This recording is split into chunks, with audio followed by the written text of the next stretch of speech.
So good morning to everybody, or good afternoon. Yes, it's been a long day, so some of us are still in the morning. Yeah, I was just saying that some weeks come and it seems like the universe is turned upside down, and it's one of those weeks and one of those days. But I thank colleagues for being here and everybody, and also at short notice. And thank you, Babson, for agreeing to move your talk to today, because Babson arrived just yesterday, from the UK, and then taught this morning again in anthropology with Jade and visual culture, and then he's giving this talk again now. But I know that he can do it, so so that's why we're grateful that he took the time, to be here. So we are pleased to have Babson Ajibade with us, who is coming to us from Nigeria, but particularly from the University of Cross River in Calabar. Babson is a visual anthropologist and also professor of African arts and also visual culture. And I know Babson for many years. We actually did our PhD together, and he was ahead of me at the time when he was also doing two PhDs, one in Basel, at the University of Basel, and the other one in Calabar. And I always say that my early steps in Basel, in Switzerland, and also how to deal with Eurocentrism and also European racism is actually introduced to me by Babson, who continued to remind us that we were here to get our certificates to go back to shift our continent and not to come here to sell kebab, So, and it shapes you. And reminding us that Switzerland and Basel is a place that is so individualistic, and people cut in small groups, that if you don't build a social life, you can end up having funny thoughts, about yourselves. And I used to say that Babson taught me to socialize from Wednesday to Sunday, and to go out, but to balance, both intellectual and everyday social life, But he's done a lot of work, one of which actually located within his own training, which is also in fine arts, and the work that he was doing is really on Nigerian movies and films, which he was analyzing, but also to look at many different aspects of that, because also of his interest also in politics and social change in development, and the ways in which popular culture shapes and frames, our everyday life, But he's done many other many other things, including theater, arts, and he has lots of different interests, and one of those is really in technology, which is like taking his own play on childhood and continuing with it. And during the COVID-19 pandemic, he and his team of colleagues put together and both developed and invented this ventilator, which has won awards, and which he just came from presenting and exhibiting, in the UK. So within the framework of this initiative on African AI and ethics, it was important to reach out to Babson to come and see the ways in which a technology which is developed in a context that is very analog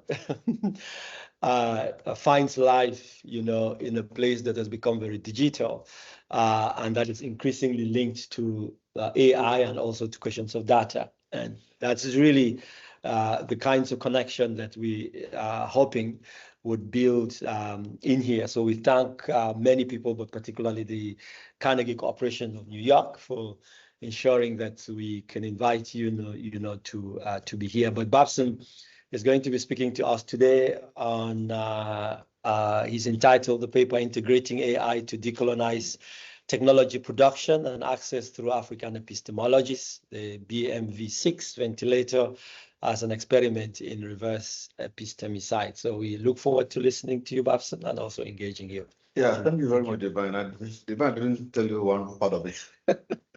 Now, Divine is one of those persons who are so energetic. They are committed to the things that they believe in, and Divine will work from morning to night without resting once he has a commitment to it. So thank you very much for having me. And when Divine asks to do a thing, you can't say no.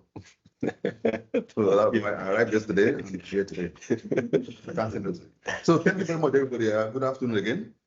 So what will happen very briefly, I just have a few slides. I'll talk over it, and at some point, I'll show a 3-minute video of the machine itself, so you can have a sense of the machine, and then we'll conclude and have our discussion. Is that okay? All right. Very quickly, Quijano and others have spoken about two kinds of colonialities. One, the coloniality of power, the other, coloniality of knowledge. And in the way they conceive it, they believe that long after coloniality of power is gone, the coloniality of knowledge sustains. And coloniality of knowledge seems to be the ultimate aim of the outgone coloniality of power. So in that sense, coloniality of knowledge, that's the Epistemicide, survives the colonialism that bets it. So what was the effect of Epistemicide in Latin America? The consequences were simple: a systemic elimination and devaluation of non-dominant knowledge systems resulting from Euro-Western paradigms. So in Latin America, that was the consequence of coloniality. But there's a sense in which the African coloniality talks with the one of Latin America, the relationship. So if you take Africa as a kitten, looking at the Latin American situation as a mirror, there's much Africa will see in it in the Latin American example. But I can assure you there are differences. But basically, there are also moments of togetherness, commonality between both. So why do we need to reverse epistemology in Africa? Now, this is what happens. Epistemicide disables the analysis of African society by Africans. How does it do that? Because it nullifies and makes methodologies developed by Africans, approaches developed by Africans, to be explained by Africans. All of that makes it invisible. And the moment knowledge is colonized and indigenous knowledge is made invisible, production is difficult. In fact, not just difficult, production becomes illegitimate. So how does that pan out? How deep is coloniality, or has coloniality been in Africa? Again, I'll go back to the Latin American example. So two countries, basically, Portugal and Spain, colonized Latin America. So Latin America had two colonialities, two knives, so to speak, cutting through the Latin American cake. But then let's go to Africa. Africa had 7 knives cutting through it. So definitely, whereas the Latin American and African situations are similar, there's a deeper sense in which coloniality worked on Africa, very clearly. So why do we need to colonize, and how do we need to colonize? So my proposal: it is important to do all the research we've been doing, but we need to understand something that a lot of African scholars tend to forget. Even the data we're producing is colonized in a way, because those bringing the money for the research are also of the colonial strand. So when they bring money for the research we do, they often dictate what we're going to produce, how we'll use that knowledge, how we're not going to use the knowledge. So in a sense, even the knowledge we're producing is colonized. That's one level. So I'm saying that we need to not just intellectualize and produce data about coloniality and its episteme. I'm saying again that we must start to sustain and transform all our data into practices that actually decolonize. Because the data itself that we produce don't decolonize. They don't. They're just data, information. It is what we do with that information that matters. So there are just 3 steps that I propose. One is that we need to identify, isolate real-world situations in Africa that are authored or exacerbated by coloniality. First step. Second step, we don't have to reinvent the wheel. We only need to deconstruct it, eliminate specific colonialities, and splice African sociocultural reality into it. Third step is production. Producing new knowledge, new artifacts, new technologies, or whatever. But the outcome is important. What do we do with the outcome? The outcome must primarily serve the interest of Africa. Because only because the West or Western institutions are funding our research, there might be a tendency, without us knowing it, to serve the interest of the West with our knowledge that we create. So we need to consciously use that knowledge to produce meaning that serves our problems. Now, only this morning I was on Facebook and I saw this. Africans make up less than 2% of global clinical trial participants, which undermines clinical relevance and treatment effectiveness. And I have a direct example of this. In the year 2005 in Basel, Switzerland. Now, Basel is home to some of the biggest pharma industries in the world. They're there. So there was a clinical trial they were doing for one of their new global drugs. So they sent out a call for participants, and then I responded. So they got back to me when they discovered I was African, and they were very clear. My ethnicity was not important to their research, but the product they will produce is important for my ethnicity. So that is something we need to mind. So when Africa is producing its own meaning, we're using our data to produce our own meaning, our own products. Yeah, the things that solve our problems. We don't have to mind the West, okay, because they don't mind us in producing. I mean, there are 1.5 million Africans, 1.5 billion Africans. That's enough market for whatever we can produce. You get? So my work is essentially a practical exercise in decoloniality. Okay, so and in doing that, I chose the medical ventilator. And why did I choose it? Simple. In the months and year of COVID-19, there were 2 challenges. There were 2 colonialities happening in Africa. One was that the N95 nose masks were colonized. Africa didn't have access to it. The West was hoarding it for their own people. I get it. Ventilators were also colonized because the West and developed countries are the ones producing ventilators. They're really, really very expensive, upwards of $6,000 per unit. How many African hospitals were going to buy? Only a few countries, 4 countries, South Africa, Cape Verde, Egypt, and so that had ventilators. The rest of Africa, there was none. Nigeria, for instance, for about 250 million population, we had only 500. So essentially, had nothing. So that was the reason why I took that technology. I asked myself, why can't we decolonize this technology? What is the problem? So, but what was Africa's response to those 2 colonialities? So Africa successfully decolonized N95 nose masks. We used African fabrics to sew nose masks, and it worked. Easy. But while it was easy for Africa to decolonize nose masks, it is not that easy to decolonize ventilator. Because the ventilator is a serious medical equipment that requires a different set of skills. We can't just sew ventilator or print it out from a 3D printer. It needs a more serious approach. And that approach is what I call reverse epistemic.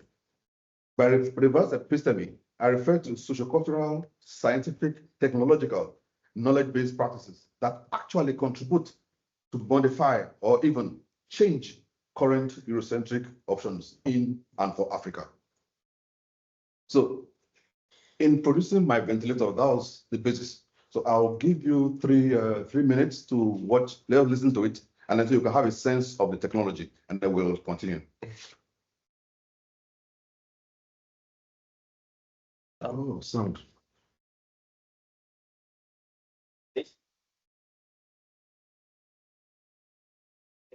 Medical ventilators in Africa because they are invented at as well. Those 16 of the ventilators have one big client to distinctive design, in single patient or typically nations. In a colonial system of the hospitals in Africa, resources are scarce up to 30 patients may be admitted. The colonial one patient being transferred to the economy people. It almost the provision of African sacred ventilators. Besides the BMV-6 ventilator, multi-blade ventilator to ventilate 6 patients simultaneously and independently through 6 unconnected ventilation efforts. And this manner, the output a non-intrusive BMV.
Yeah, so now there are certain key ethical issues in AI use for ventilator technology. 7 key ones. Of these 7 key ones, the BMV-6 ventilator actually is able to mitigate 3 of them. The first one, there are 7: resource allocation, informed consent, end of life decision, equity, accessibility, risk, and prolonged suffering. In terms of resource allocation, remember that the imported ventilators ventilate only 1 person. So in a hospital where you have 1 ventilator and 4 or 5 persons are there needing ventilation, how do you allocate the ventilator? To whom do you allocate? In other words, who do you select to die? It's as simple as that. Okay, so but the BMV-6 ventilator mitigates that particular ethical issue because it serves up to 6 persons. So you can as well, you can allocate to all up to 6 persons at the same time, against what you will with an imported ventilator. Then in terms of equity and accessibility, again, there's a sense of lack of equity when you have 1 ventilator ventilating 1 person, and then you have 5 people. You have a woman, who do you choose? And a man, who do you choose? You have a child and an adult.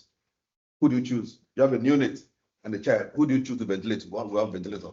So that's a serious ethical issue. So, but when you have the BMV-6, where you can ventilate any number, any combination of 6 adults, children, or neonates with the same machine, so that resolves that particular ethical issue. So it means that there's more equity in the use of the BMV-6 than there is in the use of the imported ventilators. The other one is the risk of prolonged suffering. Now, those imported ventilators, most of them, they intubate. There's a pipe that goes down the windpipe to help the patient ventilate. But in order to reduce that risk, my design was different. It's ammo-based and non-intrusive, so there's nothing to go in. So it's just interchangeable nose mask for adult, child, or neonate. So it doesn't impact that much on the patient. So again, the BMV-6 is able to mitigate that challenge. Now, but here's the thing, there's some interesting data came out of this. Point 7, data privacy. Now, whereas the regular imported ventilator has one patient and therefore one set of data to manage, to circulate, and to ensure privacy, the BMV-6 has 7 patients. I mean, there are 6 different sets of data that you must protect. So that is a challenge. So there's a sense of ambivalency in this. So on the one hand, the BMV is able to mitigate 3 other AI challenges, but here it's creating a new kind of challenge. So there's a sense of ambivalency. So it means that the decolonial project and the use of AI, while solving one problem, may produce in another. So we need to also think of how to mitigate the new problems that may arise. Conclusion. Now, from where we are in Africa, decoloniality must be a continuous project. It's not an event. It needs to be sustained. Okay. While the vital Africans can continue to do our research, we have to do our research, get our data. But I'm saying that data alone does not decolonize Africa.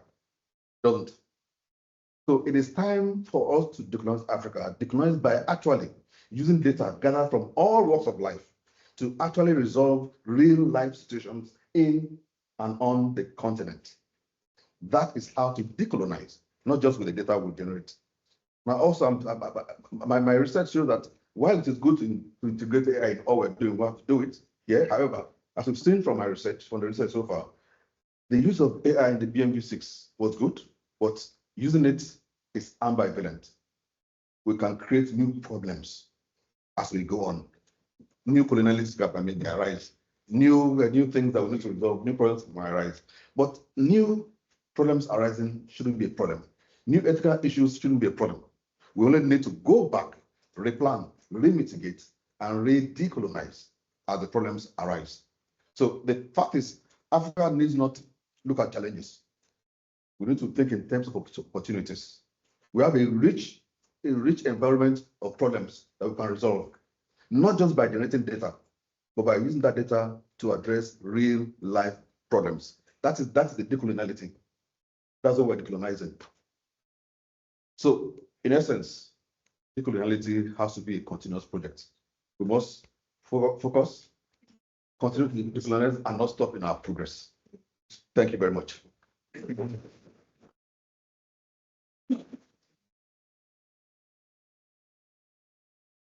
Great. Thank you, Babson. Thank you. Okay, I'm going to open up for questions. Okay, proceed. Okay, all right. Let me write the names down. It's a lot of hands. Let's start with Kwasi. Okay, Kwasi. Yes, I'm going to take a set of questions and start. I see that looks so amazing.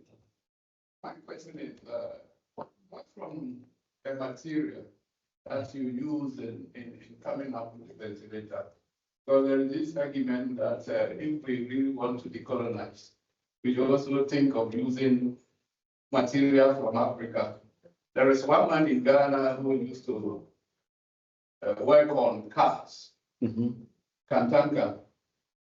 He produced a number of cars, but the argument, the critique is that he's not creating them, he's assembling. So if you could throw light on the materials you use in production of the vehicle. All right, I'm going to take a series of questions because some of them are cross. So we're going to go to Minga.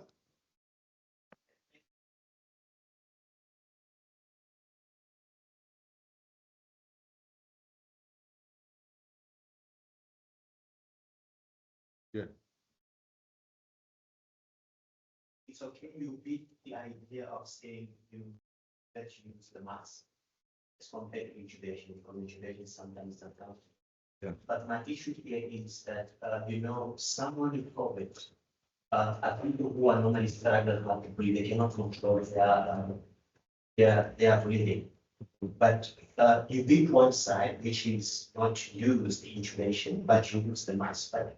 How do you solve the issue of those who can actually respond to intubation, as most people with that kind of issue, COVID-19, normally struggle to act or to breathe themselves. So how do you now come up with a solution? So, wow, it's Azab. I'm next. And then Marcelo.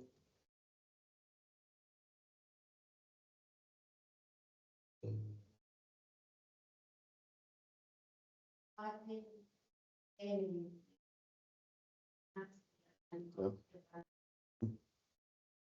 because I mean, a lot of kind of products that are built and, assembled in Africa, when it comes to mass production, then you will get, fighting with patents.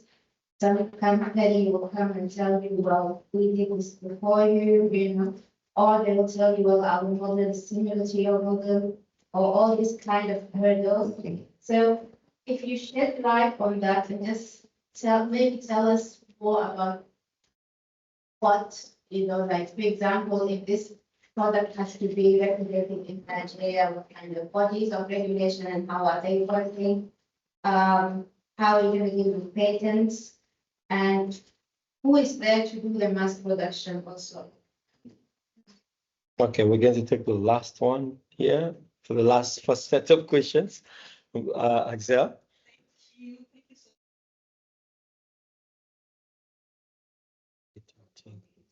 And I also expected him to share with us how it was received when he went.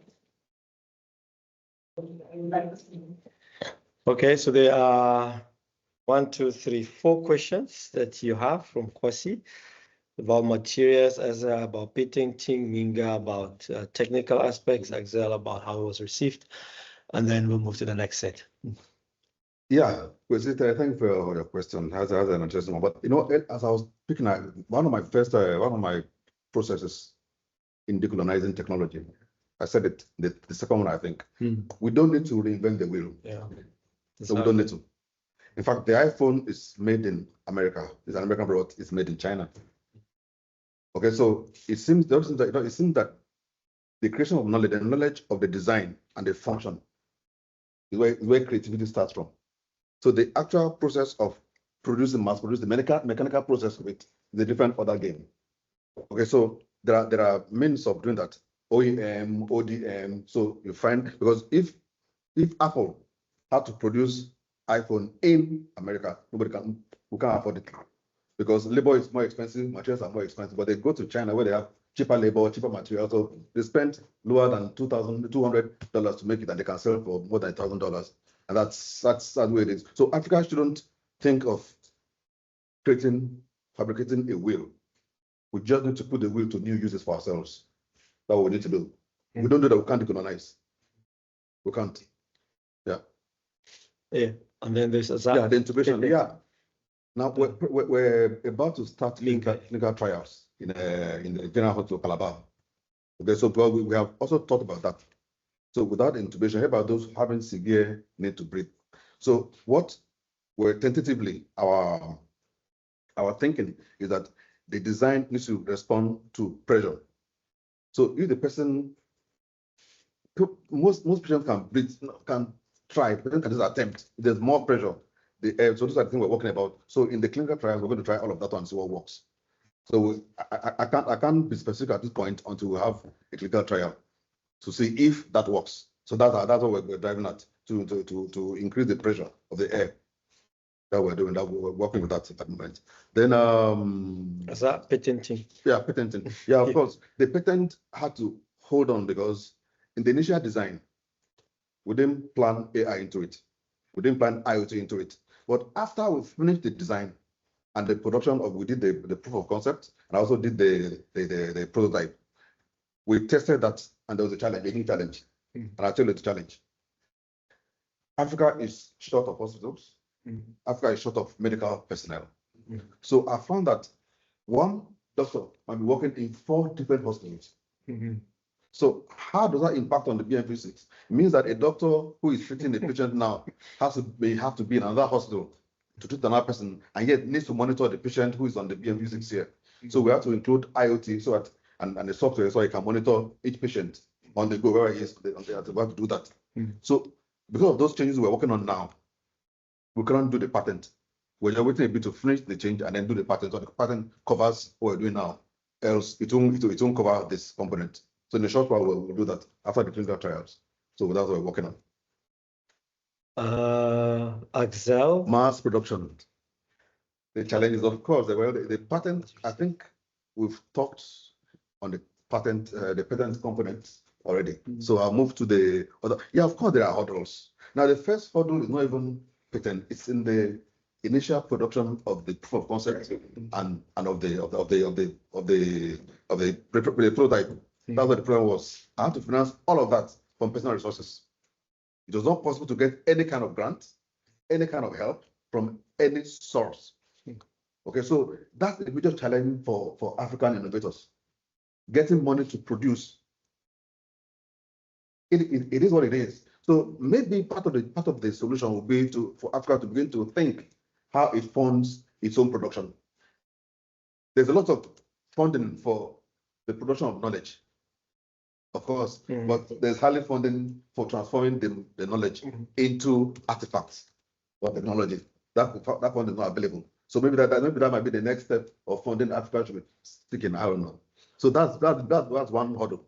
So the next hurdle will be finance. Regulation. Yeah, regulation is not a problem. The standard organization of Nigeria is there, so they've come to visit the machine. They're okay with it. I just need to pay a token. Actually, they're very happy about it. The Ministry of Science and Technology is very happy about it. Yeah, my state governor is very happy about it. He funded my journey to London. Last week he funded it, all of it. So that's not a problem, regulation. But it is the next problem will be financing for mass production. That'll be a long hurdle because as yet it's difficult for African innovators to find money for mass production. But I'm not foreclosing that component. I just want to finish the clinical trial so that it becomes a viable product. When you have a viable product, it's easier to find investors. Clear. There's money on the continent, but they want to be sure that you have something they can invest in. I mean, they're not NGOs, so they want to put money in and get back their money plus profit. So we just have to show them that this African product has a market, it's viable, and they can invest. I think that's what I just need to do. How was it received? I think that's Axel. Yeah, okay. So I was there's an innovation competition, next gen competition that happened in Nigeria. Next gen competition. Okay, so among 3,000 innovations, they selected 105, and the BMV-6 was one of those. So we made it to the finals in Nigeria. So the grand finale was in London. So that was what I went for. So part of this project was also to go to London and see how global people will accept it. Global industry players, global investors will react to that technology. Now, it's not just a question of the technology. This technology breaks certain protocols. Yeah. It antagonizes their own position, their positionality. Okay, because it's decolonizing. It wants to carve a market because there's no way this product goes to the market and African hospitals will buy imported ventilators. It's difficult. So, but somehow the reception was fantastic. But there was a standing ovation in the hall. We were very happy to see the product. But seeing the product, being happy to see the product is one level. Would they be happy to see the product in the market against their own product? That's a different level. You understand? It's like the Nollywood films. It's a curio in the West. Oh, yeah, that's it, nice, but are they going to consume it? Different ball game. However, there was one of the mayors. I forgot which mayor went now. The mayor was very interested in that product, and what he said was that if this machine can ventilate 6 persons simultaneously and independently, why should they spend money to buy those machines that ventilate 1 person? So it does seem that the political class may be more willing to invest in that, but I'm not sure of the industrial class. Yeah, so this is something I need to test out in the coming years. I don't know if that company is producing ventilators, what they will do. I have no idea. Great, thank you. We have our next set of questions. I'm just adding Antonadia now, but we're starting with Marcelo. And then Jade, yes. But I have a list already. I have Fanit, Ogochi. Okay, let's start with Marcelo. Thank you. Challenge idea. And but I have a simple question, because you mentioned at the end that new colonialities emerge from this kind of project. And I would like just to comment what sort of coloniality has emerged already from this, from your own knowledge profession. If you would comment. Yeah. Okay, and then I'm going to move to Tina.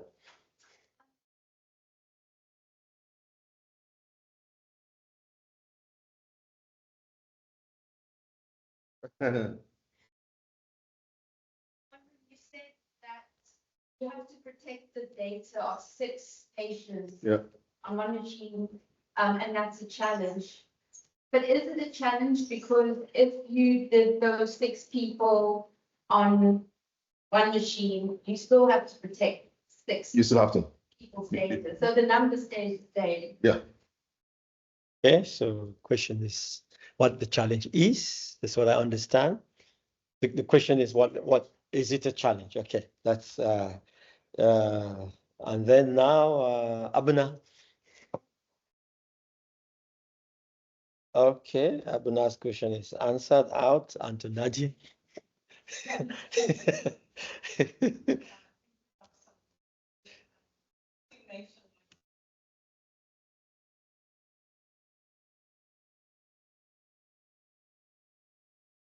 Still during COVID, our president at that time was Bolsonaro, and he was postponing any negotiations with the big pharmaceutical providers of vaccines. But meanwhile, local laboratories like Butantan were already producing local vaccines, and people were getting immunization. However, as soon as the negotiation between the president and this big Pfizer, Moderna, and so were launched, our vaccines were completely forgotten. And there was a mistrust, people were like talking to each other and asking, you got Butantan, maybe you are not immunized, let's stay away from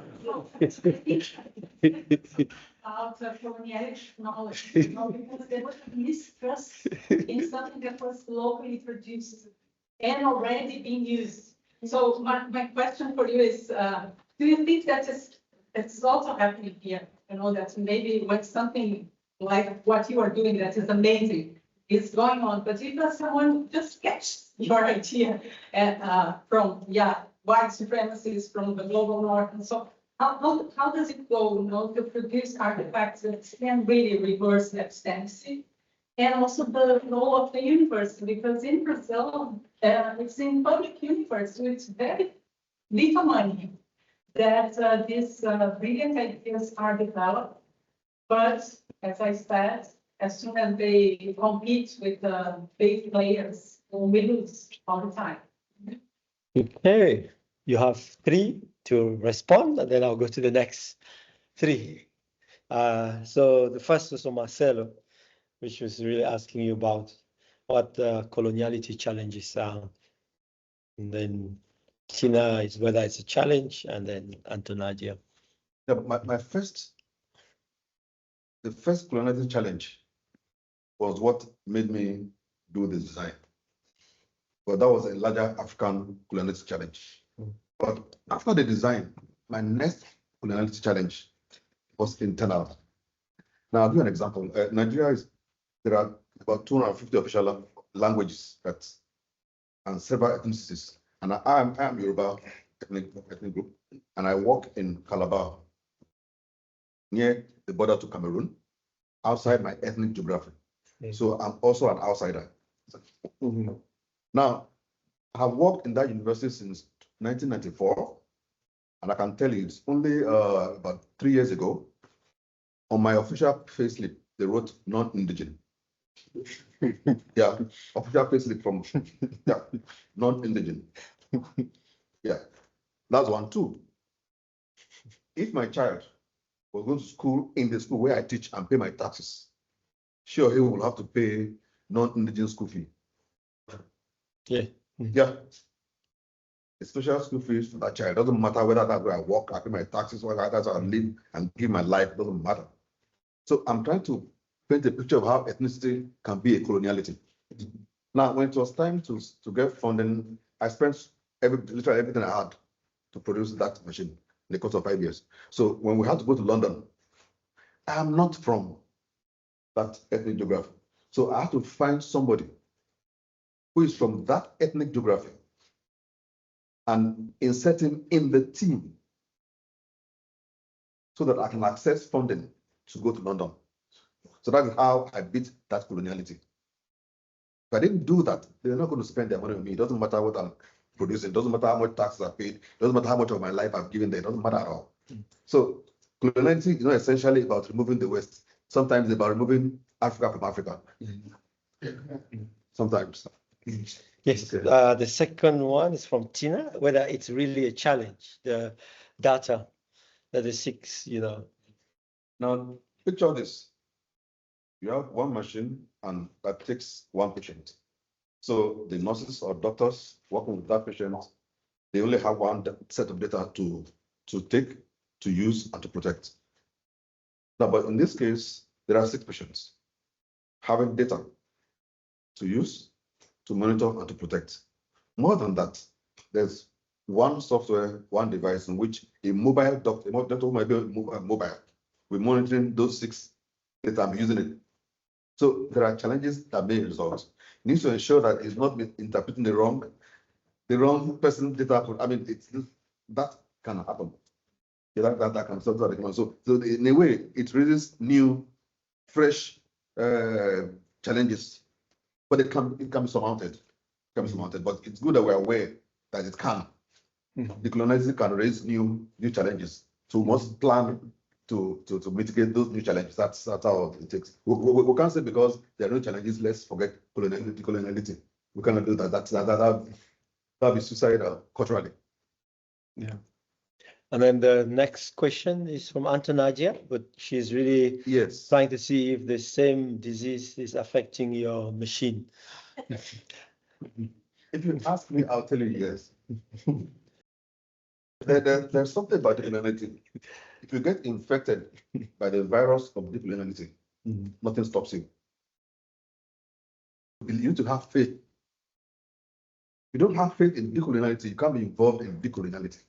Because I tell you the truth, at every point of the race, you're antagonized not by a racial otherness, but a racial inclusivity. People within who you think you're even helping are the ones who raise students. But as someone who believes, who has faith in decoloniality, you need to go beyond that. So yes, it does exist. Like I told you, I mean, I need to navigate ethnic barriers, and I'm very certain that when I get to the point where one needs to mass produce, I'm going to face new challenges. But as ever, my mindset is that get to the challenges, mitigate them, and find a way around it.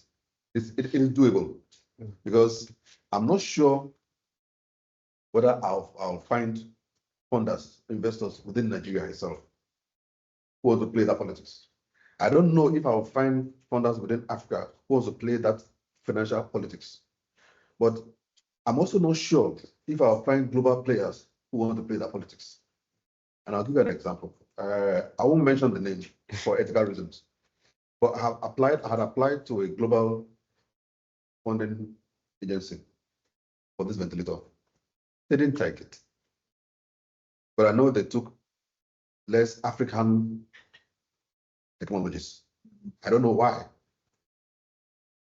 I can't tell. I have no means of knowing why. But so I'm unsure that global funders will readily want to fund it. I'm unsure yet, but I'm willing to go to that point because I have faith in the process.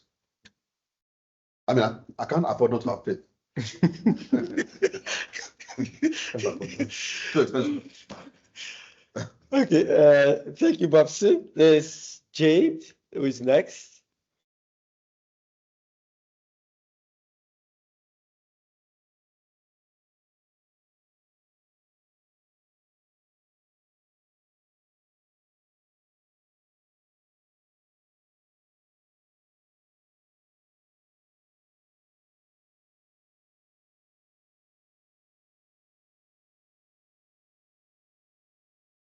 And in doing that, did you then have to make what constraints or limitations? For example, how much can you pump at once, for example? And yeah, and then when you talk about privacy of data, maybe I'm assuming it's the patient confidentiality part of it. I don't know. But then is it that you have to have a once view of the information? Can it not just be as if it was separate in those separate screens? Something information. Okay,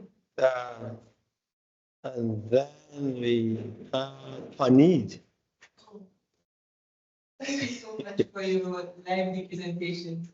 Nice to see somebody that's alive. I'd like to appreciate about not reinventing the wheel, and I've been reflecting recently about what intergenerational challenges. For like every generation has challenges that they have in the decolonial project. And so I think you were saying that you don't have to reinvent the wheel and really act, because a lot of people feel like they have to answer all the solutions, and that's also a symptom of exactly. Yeah. So then I wanted to hear from you, how could you articulate your belief? Like what do you believe your generational contribution is to the decolonial project? How would you articulate that? And Ugochi. Thank you so much. I relate to some of the things. My question is, you said you are about including AI into the whole thing. And looking at the AI ethics issues, what is the data set like?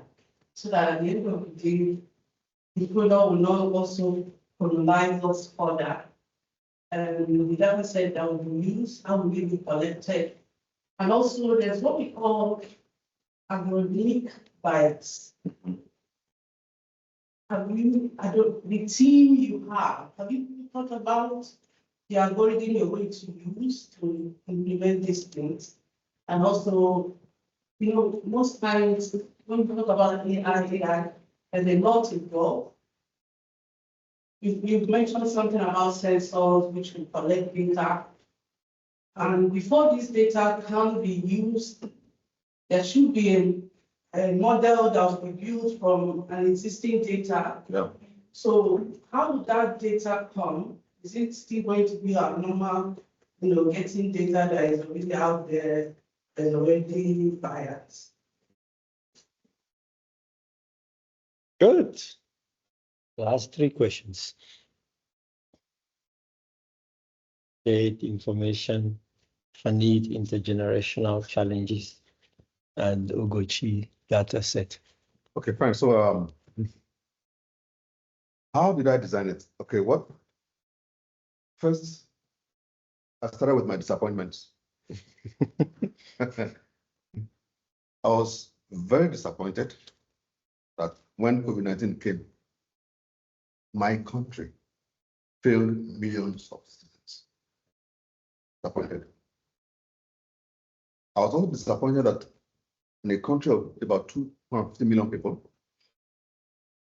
industries and engineers in that country had not prepared to produce an alternative that could be used. Mm. I was also disappointed that in the whole of Africa, we had not produced things that can be used. We had to import. So 3 levels of disappointment. Yeah, then after the disappointment, I looked at myself. Okay, maybe I didn't, let me give a bit of myself. I'm not an engineer at all. Yeah. I'm just an innovator. What I do normally is I produce equipment for performance for art production. Yeah, scenery, mechanization, that's what I do, my field of work, I do. So I now ask myself, can I not use my regular skills to produce this? At least start something. Okay, so I did literature review, reviewed existing ventilators, how they function, what they function, what systems should be, what shouldn't be. And I saw that it's something I could do. But there was a challenge.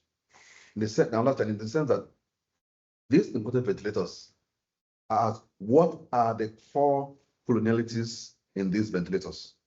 Why is Africa not able to have them? The first one was cost. So if cost was a challenge, I cannot design a product that also be expensive. So I'll be colonizing Africa afresh. That's cost. So my design needed to be cheaper. In African medical wards, they are hostel wards. You can have up to 30 patients in one ward. Therefore, the one patient per ventilator is not the most economically feasible. If I did that, then I'm not helping Africa. And that's why I decided that, okay, let me design the ventilator that will take 6 persons so that the cost per patient drops. That's affordability. Then again, power. Africa is a power deficient continent. Clear. Okay, so those important ventilators, sometimes they have backup for like 15, 20 minutes, which is okay in the West because light never goes anyway, more or less. But in Africa, there are areas that hardly ever have light. Light goes every few minutes, it's gone. Okay, so it can be gone for hours. So if you have a ventilator that provides 15, 20 minutes backup, what's the point? Okay, so my design took care of that. So I designed a system that will have up to 33 hours of backup. So essentially more than one day it will provide. So there's chance to find alternative source of energy while waiting. So that's the method I use in production to ensure that my ventilator is not essentially competing with others. It creates a niche for yourself.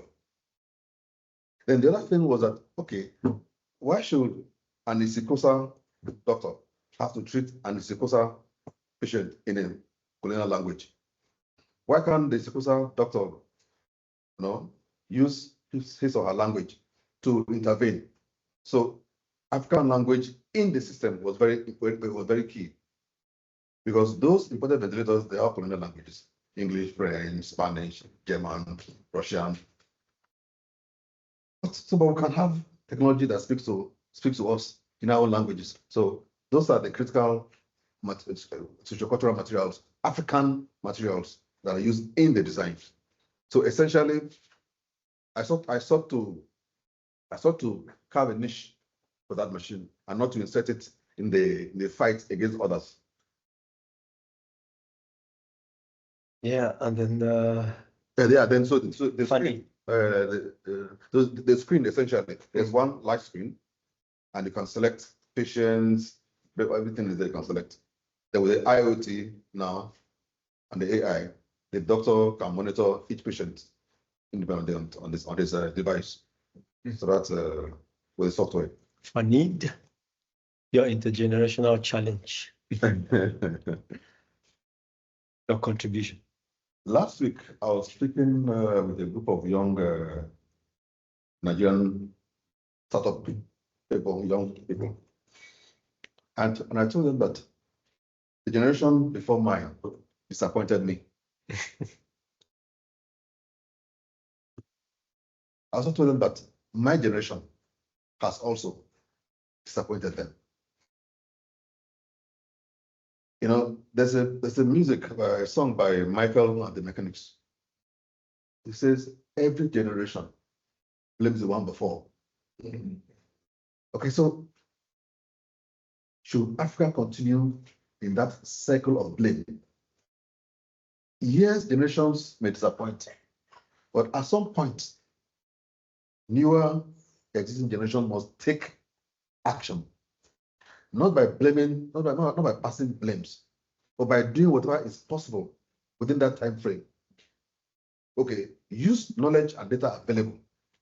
Articulate real life problems and start solving it.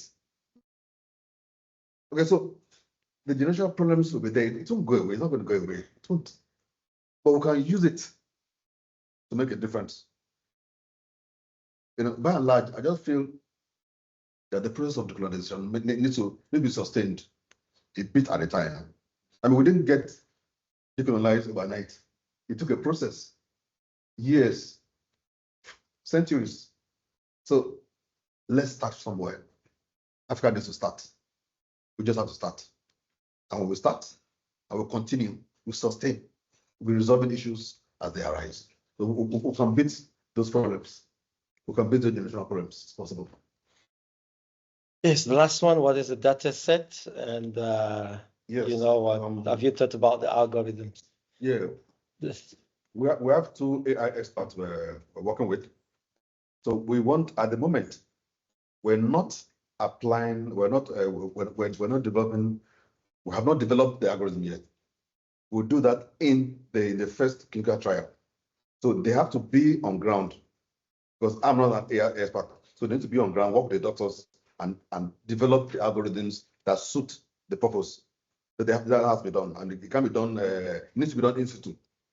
It's not something that I can create. No, it needs to be done in situ. So we'll do several levels of trials until we're able to resolve what works and what doesn't work. Very important. Right. Yeah. You ready? Yeah, I think so. Okay. So I'm not going to take any questions anymore because there is another meeting that is starting here in 15 minutes. So, but Babson is here until November. And I encourage you to engage him. And very happy and also very proud of the work that he's doing. And that we did not stay in Basel to sell maroni and sell kebab. And that we actually committed to come back. And Babson used to say that we must push for people to pay the colonial debt. So, so thank you very much. And thank you, colleagues, for being here. And, you know, we will meet again next week, I think. And I think Ugochi. 30th, okay. So, but we will put out the announcement who will be speaking next week. Yeah, but thank you. So I want to thank Divine for having me. And I want to thank everybody for having me, for coming, for sharing your ideas with me. I appreciate it a lot. You know, I'm thinking of something. I will circulate by next week. I'll circulate a questionnaire because I'm working on how to put in as much African languages into the system as possible. You see, because one of the challenges Africa has, Africa does not travel in Africa. We travel everywhere else, but not in Africa. You can imagine that I'm a Nigerian, right? Nigeria is bordered by French on all sides, but we don't speak French in Nigeria. So there's a sense in which Africa needs to look beyond its own self-made limitations. So I will circulate a questionnaire. So just your language, just fill in those questionnaires to help me to build your language into the system, so that anyone from your can operate that. So that I'll do that. I'll be glad if you support that process. I'm very glad. Thank you.